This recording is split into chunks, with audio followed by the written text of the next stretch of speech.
वर्ष 2008 उत्तर प्रदेश का अमरोहा जिला और इस जिले के बावनखेड़ी गांव की वो घटना जिसे चाहकर भी कोई भुला नहीं सकता।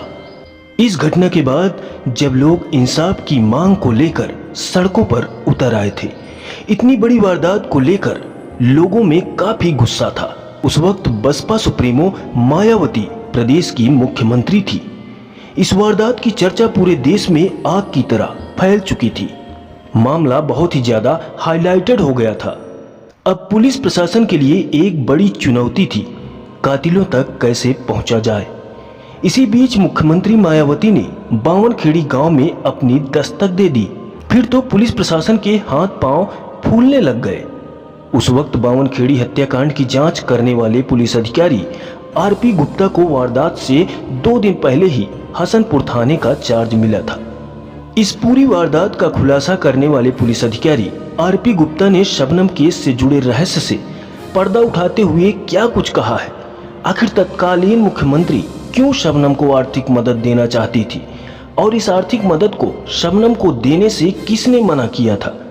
आज के इस वीडियो में इन्हीं रहस्यों से पर्दा उठाने वाले हैं। लेकिन दोस्तों, वीडियो में आगे बढ़ने से पहले आप लोगों से एक छोटी सी रिक्वेस्ट है कि अगर अभी तक आपने हमारे इस चैनल को सब्सक्राइब नहीं किया है तो वीडियो के नीचे एक लाल रंग का सब्सक्राइब बटन दिखाई दे रहा होगा, उसे दबाकर इस चैनल को सब्सक्राइब कर लें और उसके बगल में दिखाई दे रहे घंटी वाले आइकॉन को भी दबा दें ताकि हमारे हर एक वीडियो की जानकारी आपको नोटिफिकेशन के माध्यम से मिलती रहे। अब आपको बताते हैं इस पूरी घटना को लेकर शबनम केस में जांच अधिकारी रहे आरपी गुप्ता ने क्या कुछ कहा है। दोस्तों, आरपी गुप्ता उस घटना को याद करते हुए बताते हैं कि उस रात 7 लोगों का कत्ल हुआ था जिसमें कोई भी गवाह नहीं था। मौके से ज्यादातर सबूत मिटा दिए गए थे जो कि एक ब्लाइंड मर्डर था। तत्कालीन मुख्यमंत्री मायावती खुद मौके पर आई हुई थी। ऐसे में अगर कातिल को पकड़ने में देर हो जाती तो पुलिस की बहुत फजीहत होती। वे दिमाग पर जोर डालते हुए याद करते हैं, तत्कालीन मुख्यमंत्री मायावती मौके पर पहुंची और बावनखेड़ी में प्रदर्शन कर रही भीड़ से 24 घंटे में मामले का सच सामने लाने का वादा कर लिया। इसके बाद सीएम मायावती शबनम को 5 लाख रुपए की आर्थिक मदद देना चाहती थी क्योंकि उस वक्त तक किसी को भी नहीं पता था कि कातिल कौन है और लोगों में शबनम के प्रति सहानुभूति साफ साफ दिखाई दे रही थी। इसीलिए शायद तत्कालीन मुख्यमंत्री मायावती भी शबनम को आर्थिक मदद देना चाहती थी और सीएम साहिबा शबनम को 5 लाख की आर्थिक मदद देने के लिए घर की तरफ बढ़ ही रही थी कि मैंने उनके पीए से कहा कि सीएम को आर्थिक मदद देने से रोका जाए। मुझे लगा कि पीए ने मेरी बात को बहुत गंभीरता से नहीं लिया है, जिसके बाद मैंने तब के स्थानीय बसपा विधायक हाजी सब्बन से कहा कि शबनम भी कातिल हो सकती है, लिहाजा सीएम साहिबा को अभी आर्थिक मदद देने से रोका जाए। खैर, कैसे भी यह संदेश मुख्यमंत्री तक पहुंच गया। तत्कालीन सीएम मायावती कुछ मिनट बाद शबनम से मिली, सहानुभूति भी जाहिर की, लेकिन आर्थिक मदद नहीं दी।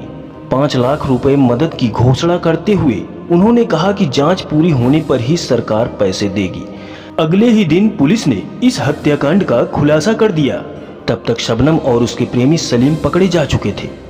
जांच अधिकारी आरपी गुप्ता ने आगे बताया कि शबनम और सलीम ने लंबी प्लानिंग करके ये कत्ल किया था। हर एक स्टेप को प्लान किया गया था। इस घटना को अंजाम देने के लिए इन दोनों ने बात करने के लिए नए मोबाइल और सिम खरीदे थे। नशे की गोलियां भी दूर के कस्बे से खरीदी गई थी ताकि किसी को शक न हो।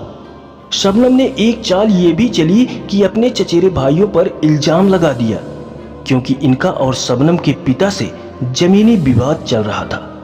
लेकिन इन सब के बावजूद मौके पर पहुंचते ही हम भांप गए थे कि कातिल घर के भीतर ही है। लूट और बदमाशों के भागने की कहानी झूठी लग रही थी क्योंकि घर से कोई सामान गायब नहीं था। जो गहने महिलाओं ने पहने थे वो भी मौजूद थे।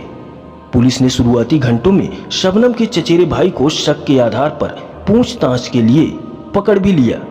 पुलिस ने शबनम से पूछा, जब बदमाश गए तो दरवाजा बंद क्यों था? रात में तुम 1 बजे छत से उतर कर क्यों आई? जब घर में इन्वर्टर था, बिजली थी तब छत पर सोने क्यों गई? छत पर कोई बिस्तर क्यों नहीं था? ये सवाल सुन शबनम सकपका गई थी। सरकारी वकील धर्मपाल सिंह कहते हैं, पूरे मामले में कोई गवाह नहीं था। ये मामला पूरी तरह परिस्थितिजन्य साक्ष्य पर निर्भर था। सबूतों और गवाहों की कड़ी से कड़ी मिलती गई। पुख्ता सबूतों और कन्फेशन यानी कि अपराध स्वीकार कर लेने के बाद ही जज S.A. हुसैनी साहब ने दोनों को फांसी की सजा का फैसला सुनाया था। उन्होंने अंतिम में कहा कि अगर फांसी से बड़ी भी कोई सजा होती तो हम न्यायालय से उसकी भी मांग करते।